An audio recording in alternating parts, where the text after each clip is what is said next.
Amém, queridos? Graça e paz. Vamos dar continuidade à nossa série acerca do Evangelho segundo escreveu João. Essa é a 30ª parte da série e estamos meditando no capítulo 4 ainda. No vídeo anterior, nós meditamos do capítulo dos versos 25 ao verso 34 e foi maravilhosa a nossa reflexão. O Espírito Santo nos inspirou e falamos de verdades tremendas. E vamos dar continuidade a partir do verso 35. Se você não conseguiu, não teve oportunidade de assistir a última gravação, eu recomendo que assista, porque foi de fato maravilhosa. Amém, meus irmãos? Então, somando com o vídeo anterior, juntando o vídeo anterior com esse, eu creio que Deus vai abrir nosso entendimento acerca da importância de nós dedicarmos tempo para sermos bênção para com as pessoas. Porque o negócio de Deus são pessoas. O nosso propósito aqui nesta terra é ganhar o maior número possível de pessoas. Essa é a comida que os discípulos naquele momento não estavam entendendo e que o Senhor Jesus explicou para eles. Eu tenho uma comida que vocês não conhecem. E os discípulos achavam que ele estava falando acerca de um outro prato que Jesus comeu, porque eles tinham ido para a cidade comprar alimentos, enquanto Jesus estava cansado de viagem, passou por Samaria, estava lá no poço de Jacó, em Sicar, se encontrou com a mulher samaritana e mesmo cansado, mesmo com fome, o Senhor Jesus aproveitou aquela oportunidade para ministrar ao coração daquela mulher e nos deixando um exemplo para que nós possamos estar focados no chamado que Deus tem para a nossa vida e estarmos perceptíveis para compreendermos as oportunidades dadas a nós para sermos bênção para com as pessoas. Estou lembrando de uma passagem aqui de 1 Pedro, de que nós devemos estar sempre prontos para respondermos a quem nos indagarmos acerca da esperança que temos em Cristo. Então devemos sempre estar preparados com o coração cheio da verdade para que possamos automaticamente transbordar quando as oportunidades aparecerem. Amém, queridos? E esse é o propósito desse canal, né? Te influenciar, te fazer com que você avance no entendimento da palavra. Eu oro para que ao você ouvir os áudios, assistir os vídeos, vocês possam estar cada vez mais animados, empurrados para poderem se encher da palavra para ser bênção para com as pessoas. Porque não tem como sermos bênção para as pessoas se não estivermos cheios da palavra, meus irmãos. Então é isso que nós temos que fazer. Nos encher da palavra, nos envolver com a verdade. Tempo sempre nós vamos ter. Eu sei que a nossa vida é corrida, mas eu creio que se nós formos dedicados, disciplinados, Deus vai nos dar graça e vai nos dar sabedoria para administrarmos o nosso tempo. Amém, queridos? Então, sem estar cheios da palavra, não tem como nós transbordarmos, porque a boca fala do que está cheio o coração. Amém? Então, vamos dar continuidade a partir do verso 35. Aí Jesus continua a conversa lá com os seus discípulos, né? Eu vou ler um pouquinho antes para nós nos contextualizarmos. Saíram, pois, da cidade e vieram ter com ele, porque a mulher samaritana foi falar com seus compatriotas acerca de Jesus, de ter revelado coisas da vida dela. E ela estava falando, será que ele não é de fato o Messias prometido? Vinde comigo e vede um homem que me disse tudo quanto tenho feito. Será porventura ele o Cristo? Saíram, pois, da cidade e vieram ter com ele. Nesse íntere, os discípulos que tinham ido comprar comida, porque Jesus estava cansado da viagem, eles foram comprar comida. Eles lhes imploravam, dizendo, mestre, come, porque eles sabiam que Jesus estava cansado de viagem, com fome. Mas Jesus ele não perdeu aquela oportunidade de ministrar o coração daquela mulher. E ele falou para os seus discípulos, uma comida tenho para comer que vocês não conheceis. Diziam então os discípulos uns aos outros, será porventura que alguém tenha trazido alguma coisa diferente para ele comer? Um prato diferente, né? Disse-lhe Jesus, a minha comida é fazer a vontade daquele que me enviou e realizar a sua obra. Então, dando continuidade, a partir do verso 35, eu expliquei tudo isso no vídeo anterior.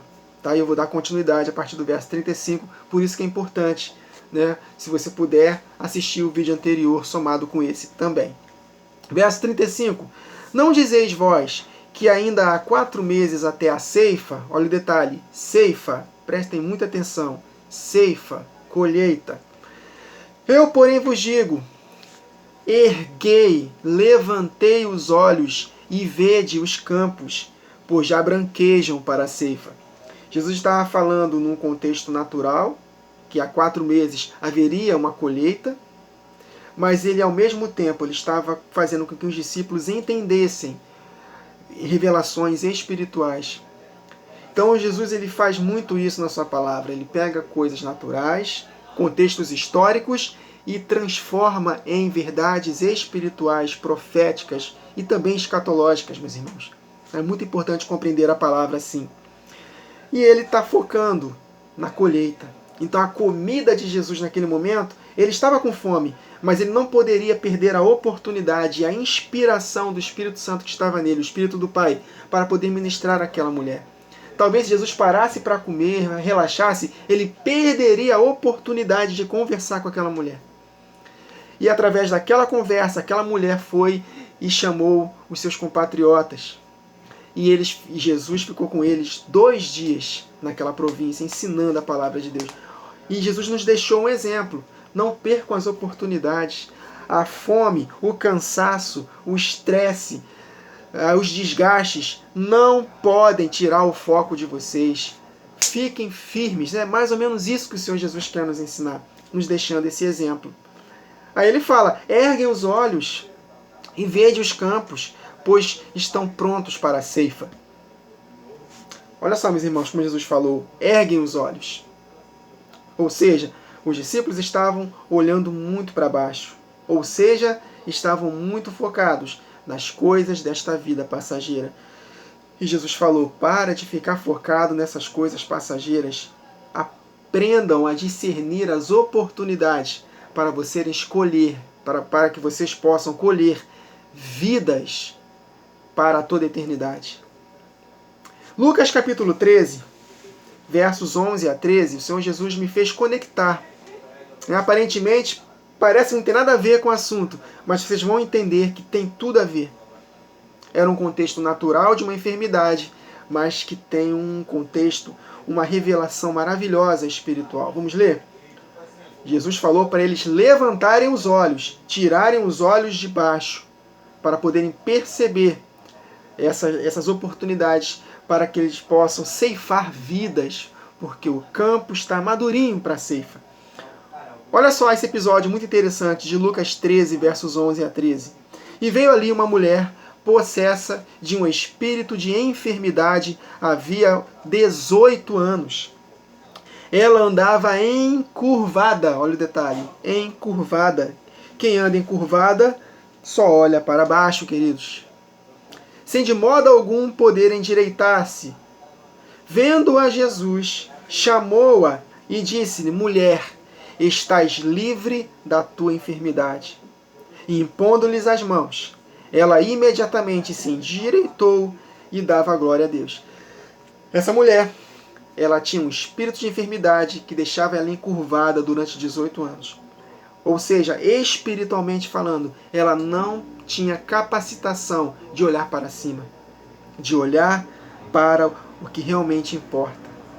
Por isso que o Senhor Jesus falou, tirem os olhos do chão, e ergam seus olhos e vejam acima daquilo que está na tua frente, natural. Pare de ficar pensando nas coisas materiais somente.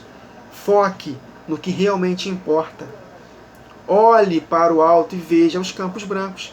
Sejam livres dessa doença que estão deixando vocês por 18 anos encurvados. Seja livre desse espírito. Meus irmãos, viver só pensando nas coisas terrenas é um espírito maligno.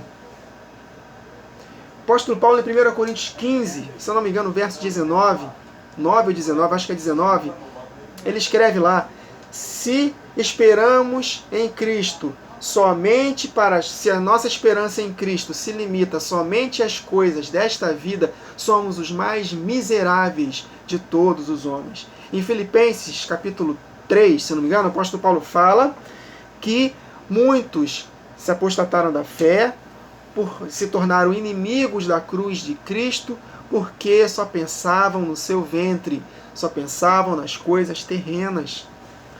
Por isso que tem esse espírito, em boa parte das igrejas, o espírito da teologia da prosperidade. E agora, recentemente, a teologia do coaching, antropocêntrico, a mensagem que bota o homem no centro de todas as coisas, voltado para as coisas materiais, para conquistas terrenas. Meus irmãos, isso é uma escravidão. Essas pessoas estão encurvados por 18 anos. E é necessário que tenha alguém que possa anunciar a verdade como ela é, para que essa pessoa possa ser liberta dessa encurvatura, se é que a gente pode dizer assim. Muitos, meus irmãos, e nas igrejas estão andando encurvados. E é necessário eles despertarem dessa enfermidade terrível, serem libertos pelo poder de Deus, para que possam enxergar os campos brancos. Olhem para o alto. Pare de pensar nas coisas transitórias. Obrigado, Jesus. Em Mateus capítulo 13, na parábola do semeador, um dos solos que não frutifica é exatamente aquele solo que cresce entre espinhos. Que a fascinação das riquezas, os afazeres desta vida sufocam a palavra, deixando-a infrutífera. Então a palavra de Deus ela não vai frutificar na nossa vida enquanto nós estivermos focados, encurvados nas coisas deste mundo. Amém, meus irmãos? Colossenses 3, versos 1 a 3. Portanto, se fostes ressuscitados juntamente com Cristo, buscai as coisas lá do alto, sejam livres dessa enfermidade, onde Cristo vive, assentado à direita de Deus. Pensai nas coisas lá do alto, não nas que estão aqui da terra, porque morrestes e a vossa vida está oculta juntamente com Cristo em Deus. Pare de pensar na teologia da prosperidade, na teologia do coach. Não seja fisgado por esse tipo de doutrina, meus irmãos. É de Satanás. É espírito sedutor de Satanás. Você é rei, você é rainha, então você vai desfrutar o melhor nesta vida. Mentira satânica, meus irmãos. Mentira. Não estou dizendo que Deus não possa abençoar o fruto do nosso trabalho, mas a maneira como está sendo ensinado o Evangelho é mentira. Eu já caí nesse sofisma. Durante um bom tempo eu só pregava sobre isso, prosperidade, saúde, prosperidade, cura, prosperidade, cura. Eu não entendia de fato, eu andava encurvado, mas graças a Deus, Ele, através da minha dedicação em ler as Escrituras, Ele me despertou. Amém, meus irmãos? Seja livre dessa doença. Teologia da prosperidade é uma doença. Teologia do coaching, doença que nos deixa encurvados. E é um espírito de enfermidade provocada pelo próprio Satanás. Então parem de andar olhando para baixo. Ou levantem os olhos e vejam os campos brancos para a ceifa. Amém, queridos? Aí ele continua, verso 36. O ceifeiro recebe desde já a recompensa e entesoura o seu fruto para a vida eterna. Lembra que o Senhor Jesus falou em Lucas 16? Usai as riquezas de origem iníqua. O dinheiro, o sistema financeiro deste mundo que é de origem iníqua. Usem esse sistema financeiro iníquo para ganhar amigos, para que estes vos recebam nos tabernáculos eternos. Então o dinheiro que nós ganhamos, ele não é somente pão para nós comermos, mas também são sementes para que possamos plantar em solos de pessoas, para que possamos ganhar amigos. Nós podemos usar o dinheiro para ser bênção, abençoando pessoas, mas ao mesmo tempo fazendo com que elas se convertam a Deus. Então, meus irmãos, nós precisamos fazer o bem a todos, em especial aos domésticos da fé.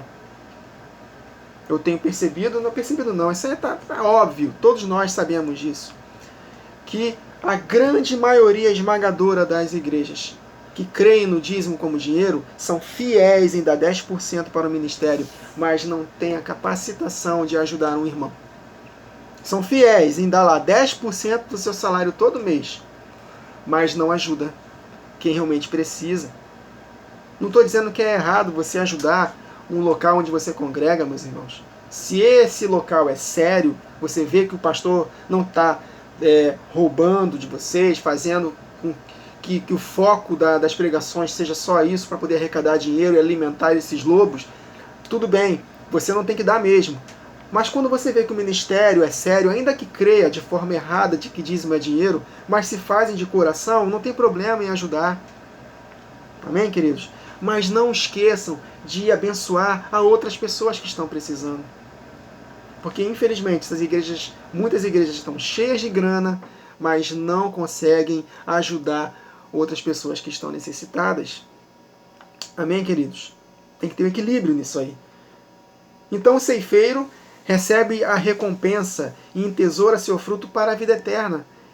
Então, essa passagem de Lucas 16 que eu falei com os irmãos, nós precisamos aprender a tratar o dinheiro também como semente, para que possamos ganhar amigos, para que estes vos recebam nos tabernáculos eternos, tudo em prol de ganhar vidas. Lembra que o apóstolo Paulo ele fez uma coleta para os cristãos pobres da Judéia? E ele coletou para poder abençoar a vida deles.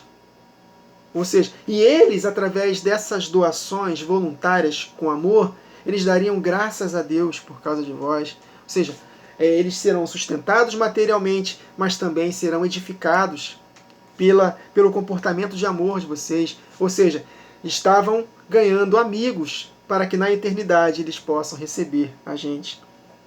Amém, queridos? Então, continuando. Aí ele continua aqui. De Sarte se alegram tanto o semeador como o ceifeiro. Pois no caso é verdadeiro o ditado. Um é o semeador, o outro é o ceifeiro. Verso 38. Eu vos enviei para ceifar o que não semeastes. Outros trabalharam e vós entrastes no seu trabalho. Então a questão toda aqui, meus irmãos, é colheita. Plantar e colher num contexto de pessoas. Todo o nosso plantio, meus irmãos, é com relação a pessoas. Toda a nossa vida, a nossa razão de viver nesta terra é edificar vidas, é ganhar vidas para Jesus. Pescador de homens. Eu vou ler aqui uma série de passagens na palavra acerca da colheita, de plantio e colheita, sempre relacionada a pessoas. Eu não vou conseguir terminar nesta gravação, mas nós daremos continuidade a partir da próxima gravação. Então vamos ler aqui.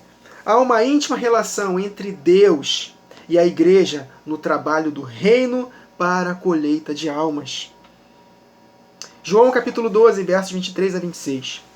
E Jesus lhes respondeu dizendo: É chegada a hora em que o Filho do Homem há de ser glorificado. Na verdade vos digo que se o grão de trigo caindo na terra não morrer, fica ele só, mas se morrer, dá muito fruto. Então Jesus teve que morrer como um grão de trigo, e ao ressuscitar dentre os mortos, ele vai trazer consigo muitos frutos. Que frutos são esses? A igreja. Eu e você, queridos, a igreja. Nós somos os frutos. Nós somos verdadeiramente os dízimos. E não é dinheiro, são pessoas. Amém? Frutos de colheitas, primícias da terra. Aleluia! Quem ama a sua vida, perdê-la-á.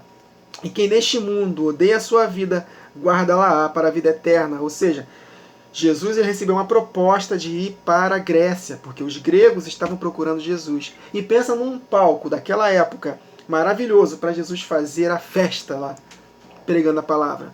Mas Jesus ele veio com a missão apenas para as tribos de Judá e Benjamim, apenas para o Reino do Sul. É claro que através da vida dele, ele teve a oportunidade de falar com os samaritanos, e através da igreja que se espalhou por entre as nações, ele alcançou os gentios.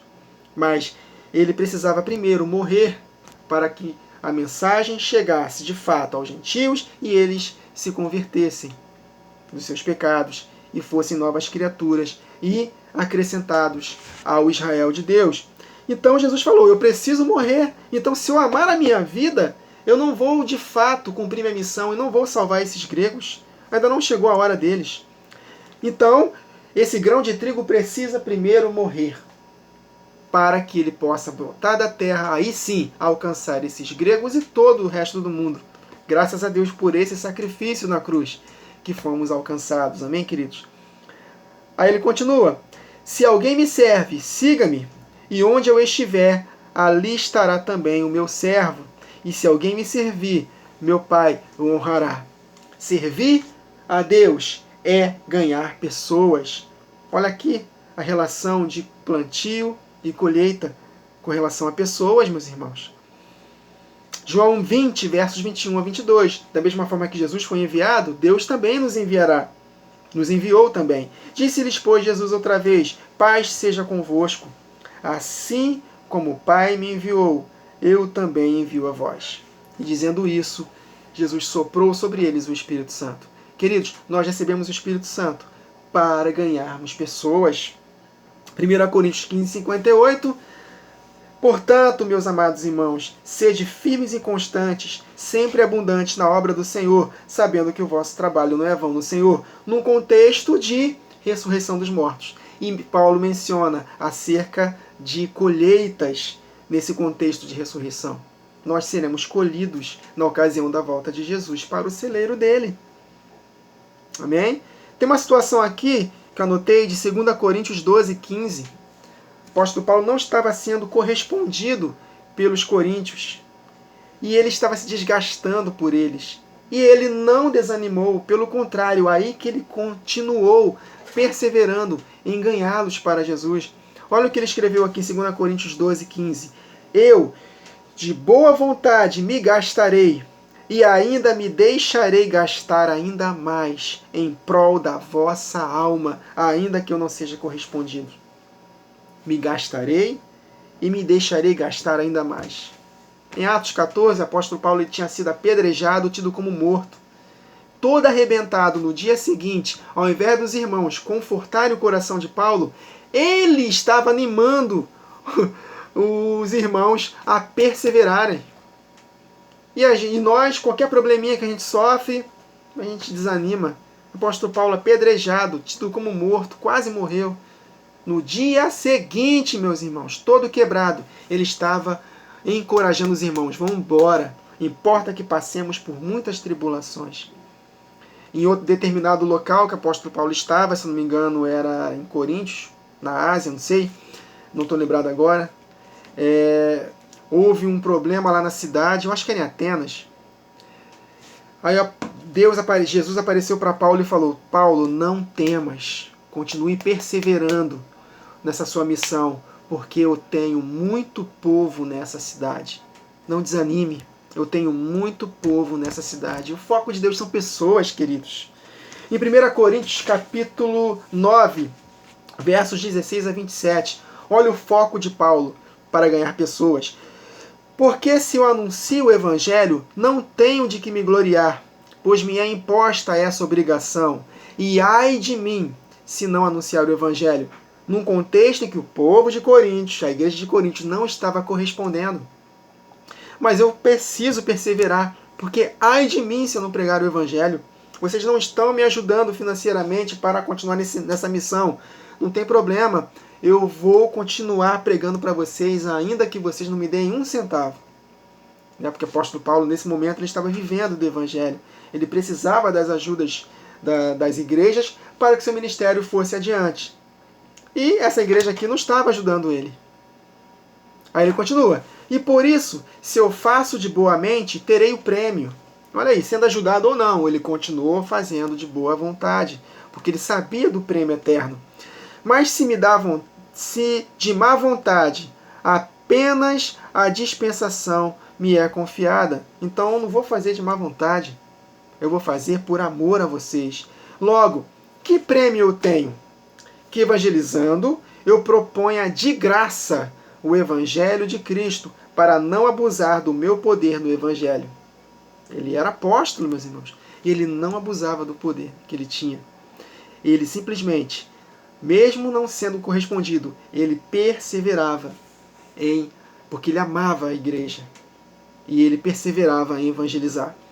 Porque, sendo livre para com todos, fiz-me escravo de todos para ganhar ainda mais. Olha o foco, meus irmãos. Fiz-me escravo de todos para ganhar o maior número possível de pessoas, colheitas.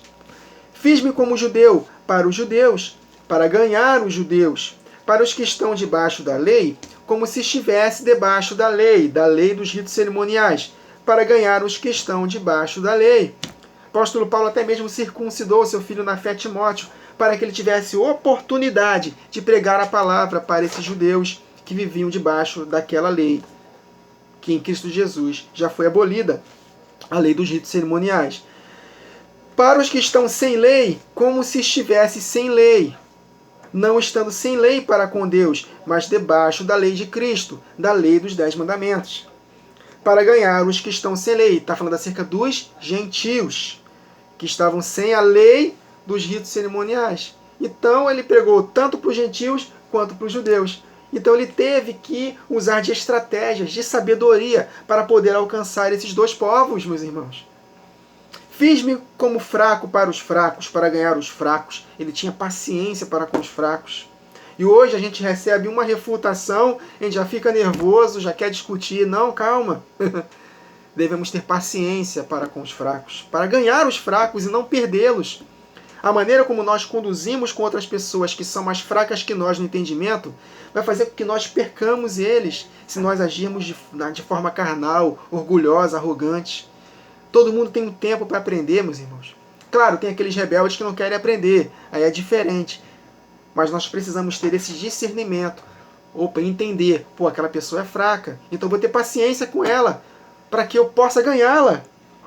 Aí ele continua, fiz-me tudo para com todos, para por todos os meios chegar a salvar alguns. Olha o foco de Paulo, salvar alguns.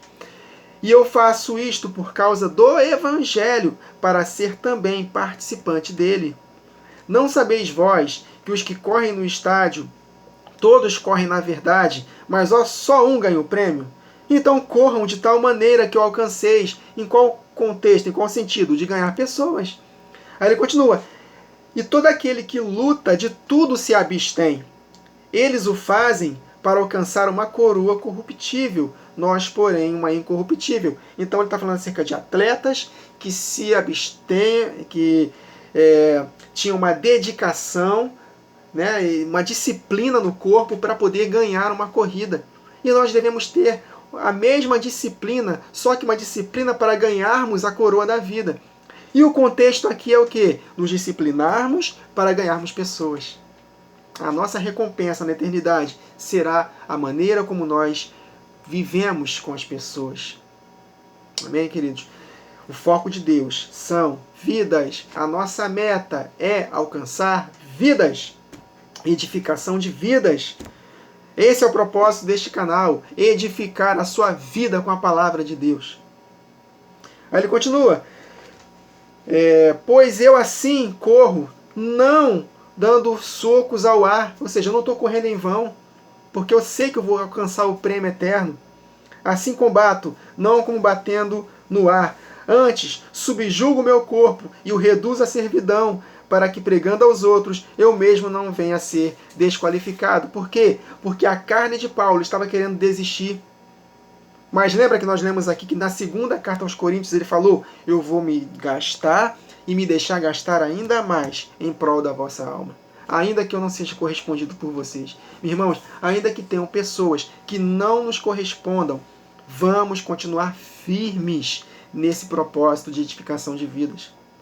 A nossa recompensa não é aqui. A nossa recompensa é na eternidade, meus irmãos. Aqui é luta, sofrimento. Então não desista. Se você está fazendo um trabalho, não está vendo os frutos, continue. Continue, não desista. E não procure reconhecimentos humanos. Se nós quisermos buscar pela glória dos homens, não seremos servos de Cristo. O apóstolo Paulo falou isso para os Gálatas. Então nós precisamos focar na missão que Deus colocou para cada um de nós. Então Jesus nos deixou um exemplo maravilhoso. Ele estava com fome, cansado de viagem, mas ele entendeu que aquele momento era um momento de abrir mão um pouco da comida para focar e ensinar aquela mulher. Quantas e quantas vezes, meus irmãos, nós vamos nos encontrar cansados, estressados, com a correria do dia a dia, ou até mesmo através do nosso trabalho que possa demorar para ter frutos, mas não desistam. Aproveitem cada oportunidade que surgir. E pensa numa oportunidade maravilhosa de ministrar a palavra é através desse meio, internet. Meus irmãos, encham-se da palavra e façam de tudo para poder ganhar vidas. Não se limitem também somente a gravar vídeos no YouTube, mas aproveitem as oportunidades, porque as oportunidades vão aparecer para nós sermos bênção, pessoalmente também. Seja com a nossa vizinhança, seja na igreja onde congregamos, seja no trabalho, né? Ou se você não congrega ainda, não tem problema, Deus vai promover circunstâncias e pessoas para que nós possamos ser bênção. Mas nós precisamos estar focados como o exemplo do nosso Senhor Jesus. Amém, queridos? Na próxima gravação, nós vamos continuar meditando acerca desses versos aqui, do verso 35 ao verso 38 de João 4, acerca da relação, da conexão entre plantio e colheita, com relação à colheita de pessoas e a nossa dedicação para sermos bênçãos uns para com os outros. Amém, queridos? Então, até a próxima gravação. Que o Senhor nos abençoe.